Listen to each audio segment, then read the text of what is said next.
नमस्कार दोस्तों। आज की ये जो क्लास है, ये आपकी संविधान के 200 अति महत्वपूर्ण प्रश्नों के साथ है। ये वो प्रश्न है जो परीक्षा में आपके डायरेक्ट पूछे जाते हैं। तो आज के 200 प्रश्नों में आपके पूरे संविधान का निचोड़ आपको मिल जाएगा। तो शुरू करते हैं आज की क्लास हम।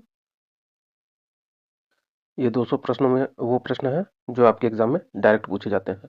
ठीक है, तो इसे कवर करके आप आराम से कोई भी एग्जाम दे सकते हैं। एग्जाम में जाने से पहले एक बार इसे जरूर देख लीजिएगा। ठीक है, चलिए अच्छा स्टार्ट करते हैं।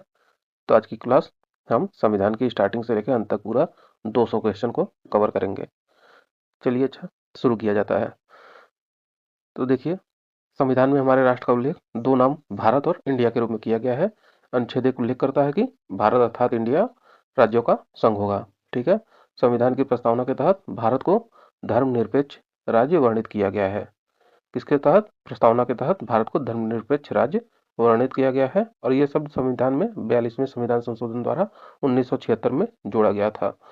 1976 में 42वें संविधान संशोधन द्वारा ही समाजवादी, पंथनिरपेक्ष एवं अखंडता ये तीनों शब्द जोड़े गए थे। तो देखिए, भारत की संविधान की प्रस्तावना में भारत को एक सार्वभौमिक, समाजवादी, धर्मनिरपेक्ष, प्रजातांत्रिक गणतंत्र के रूप में घोषित किया गया है।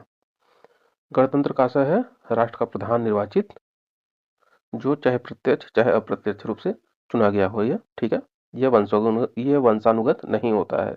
इस प्रकार जो है भारत एक गणतंत्र है। अब भारत में पंथनिरपेक्ष, धर्मनिरपेक्ष राज्य होने का सही भाव ये है कि भारत के राज्य का कोई धर्म नहीं है, बल्कि जो भारत है यह सभी धर्मों को राज्य द्वारा समान श्रेय या आश्रय दिया जाता है। ठीक, हमारे प्रस्तावना में प्रभुत्व संपन्न, समाजवादी, पंथनिरपेक्ष, लोकतंत्रात्मक गणराज्य शब्द का उपयोग किया गया है। हमारे संविधान के अंतर्गत प्रस्तावना में सामाजिक, आर्थिक और राजनीतिक न्याय के बारे में बात की गई है। विचार, अभिव्यक्ति, विश्वास, धर्म और उपासना की स्वतंत्रता के बारे में भी बात की गई है। और ये याद रखिएगा कि आर्थिक स्वतंत्रता के बारे में हमारी प्रस्तावना में कोई उल्लेख नहीं है। आर्थिक न्याय के बारे में प्रस्तावना में उल्लेख है। ठीक है, ये अक्सर एग्जाम में पूछता है कंफ्यूजन पैदा करने के लिए। भारतीय संविधान की उद्देशिका को संविधान की आत्मा कहा जाता है। के एम मुंशी ने इसे राजनीतिक जन्मपत्री कहा है। ठीक, सुभाष कश्यप ने कहा है कि संविधान शरीर है तो प्रस्तावना उसकी आत्मा, प्रस्तावना आधारशिला है तो संविधान उस पर खड़ी अट्टालिका है। डॉक्टर भीमराव अंबेडकर जी ने संवैधानिक उपचारों के अधिकार को संविधान की आत्मा या हृदय कहा है। अगर एग्जाम में क्वेश्चन आता है कि संविधान की आत्मा किसे कहते हैं, तो आप कहेंगे प्रस्तावना को। अगर ये पूछा जाए कि डॉक्टर भीमराव अंबेडकर के अनुसार संविधान की आत्मा कौन है, तो आप कहेंगे संवैधानिक उपचारों का अधिकार। ठीक, जो मूल अधिकार हमें प्राप्त है, ये मूल अधिकार हमें राज्य के विरुद्ध गारंटी प्रदान करता है, लेकिन आपातकाल की स्थिति में मूल अधिकार निलंबित हो जाते हैं। ये जो मौलिक अधिकार हैं, ये हमारे संविधान के भाग 3 में अनुच्छेद 12 से लेकर 35 तक के अंतर्गत इनका उल्लेख है। और ये जो वर्तमान में मूल अधिकार हैं, ये कुल मिला के 6 हैं। अनुच्छेद 14 जो है ये विधि की समझ, समता की बात करता है। अनुच्छेद 17 अस्पृश्यता का अंत बताता है। अनुच्छेद 18 ये बताता है उपाधियों के अंत के बारे में, कि राज्य विद्या और सैनिक के क्षेत्र के अलावा और किसी भी उपाधियों को नहीं देगा, तथा भारत के बाहर कोई भी नागरिक राष्ट्रपति की अनुमति के बिना कोई भी उपाधि ग्रहण नहीं करेगा।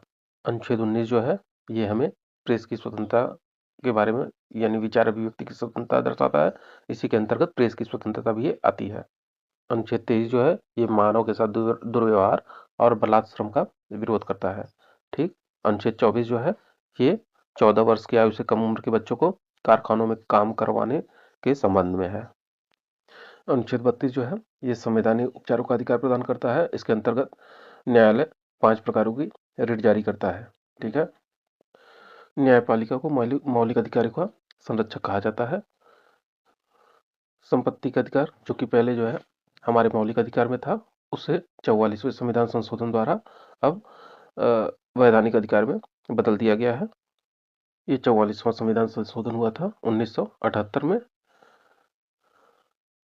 हमारे भारतीय संविधान में मौलिक अधिकार जो है ये अमेरिका के संविधान से लिया गया है। प्रारंभ में हमारे कुल 7 मौलिक अधिकार थे, जो वर्तमान में 6 हैं। ये संविधान संरक्षण के बारे में जो रीट जारी करने का अधिकार है, ये सर्वोच्च न्यायालय और उच्च न्यायालय के पास ही है। न्यायालय जो रीट जारी करता है 5 प्रकार के, वो है बंदी प्रत्यक्षीकरण, परमादेश, प्रतिषेध, उत्प्रेषण और अधिकार परीक्षा। भारतीय संविधान के अंतर्गत भाग 4 को जोड़ के मौलिक कर्तव्य को जोड़ा गया है। ये 42वें संविधान संशोधन द्वारा 1976 में जोड़ा गया था। ये जोड़ा गया था स्वर्ण सिंह समिति की अनुशंसा पर। जिस समय हमारे मौलिक कर्तव्य जोड़े गए थे, उस समय इसमें कुल 10 मौलिक कर्तव्यों का उल्लेख था। बाद में 86वें संविधान संशोधन द्वारा 2002 में इसमें 11वां मौलिक कर्तव्य जोड़ा गया। इसके बाद वर्तमान में हमारे मौलिक कर्तव्यों की संख्या 11 हो गई है। कल्याणकारी राज्य की संकल्पना का समावेश हमारे संविधान के भाग 4 में नीति निर्देशक तत्व के अंतर्गत किया गया है।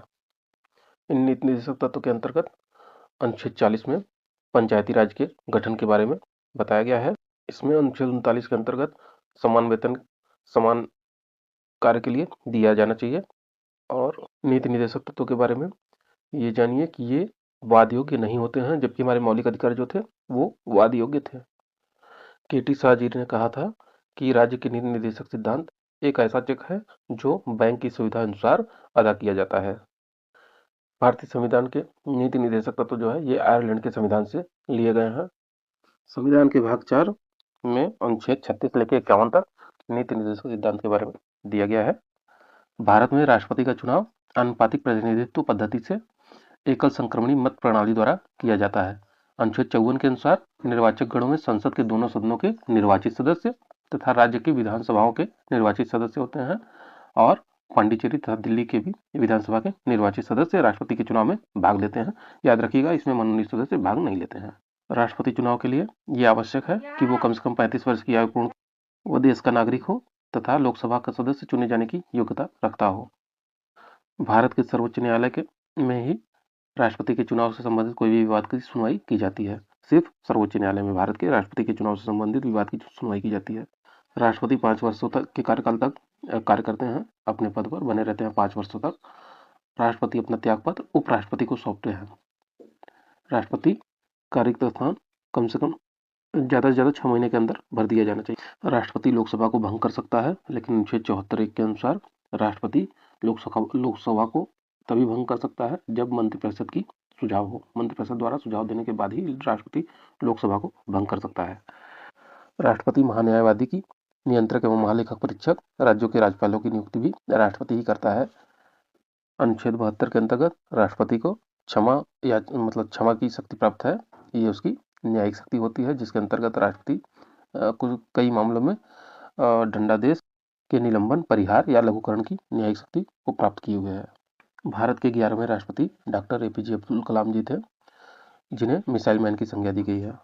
जस्टिस एम हिदायतुल्लाह ने 20 जुलाई 1969 से 24 अगस्त 1969 के दौरान कार्यवाहक राष्ट्रपति के रूप में कार्य किया था।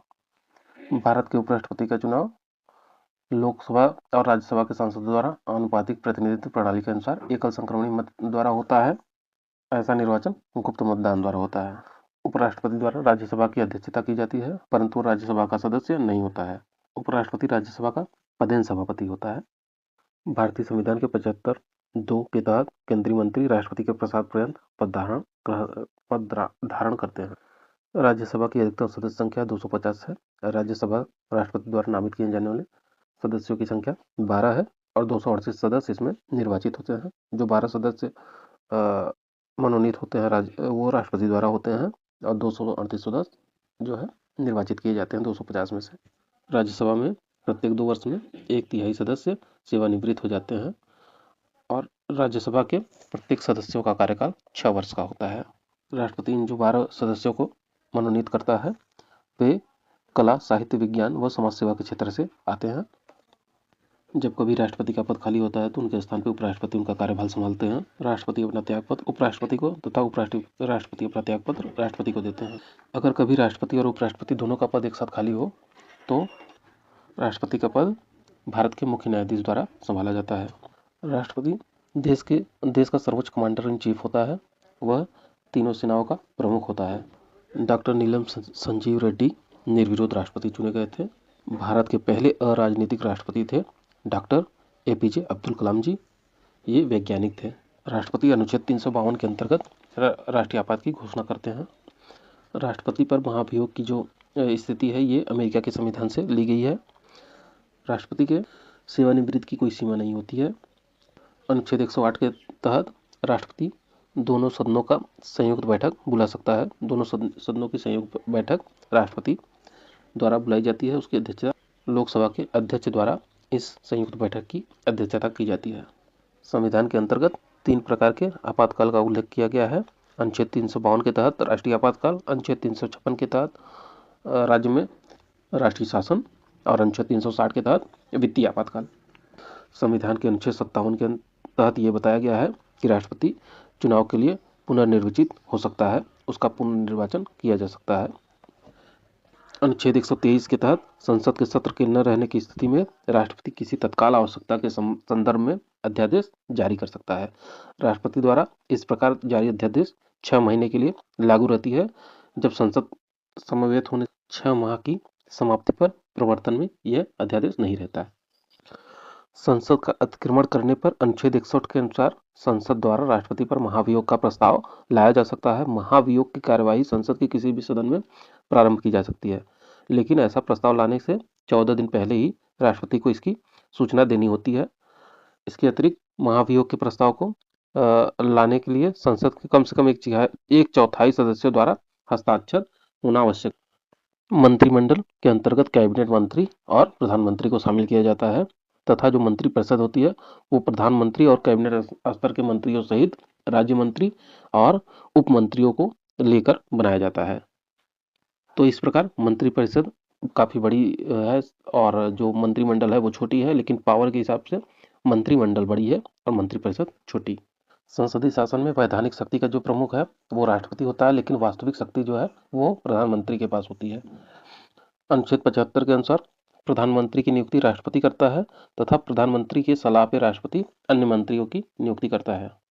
लोकसभा सदस्य चुने जाने के लिए न्यूनतम आयु सीमा 25 वर्ष निर्धारित की गई है, 25 वर्ष। मंत्रिपरिषद के विरुद्ध अविश्वास प्रस्ताव लाने के लिए लोकसभा के कम से कम 50 सदस्यों का समर्थन आवश्यक है।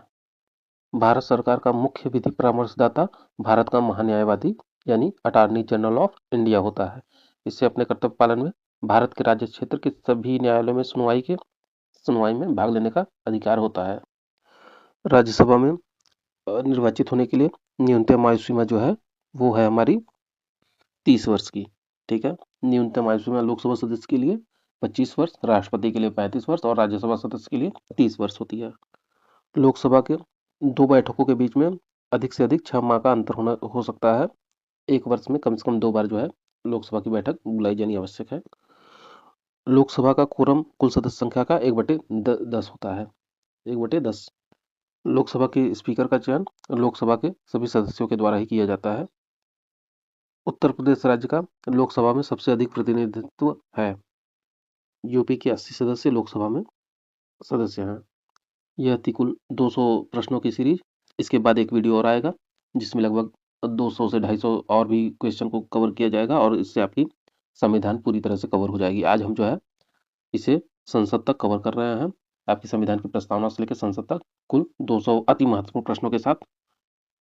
अगर ये सीरीज आपको आगे भी चाहिए तो कृपया करके कमेंट बॉक्स में जरूर बताइएगा और वीडियो को लाइक करिएगा। इससे हमें मोटिवेशन मिलेगा और हम आपके लिए सेम ऐसे ही एक और वीडियो तैयार करेंगे जो आगे के पार्ट के लिए होगी।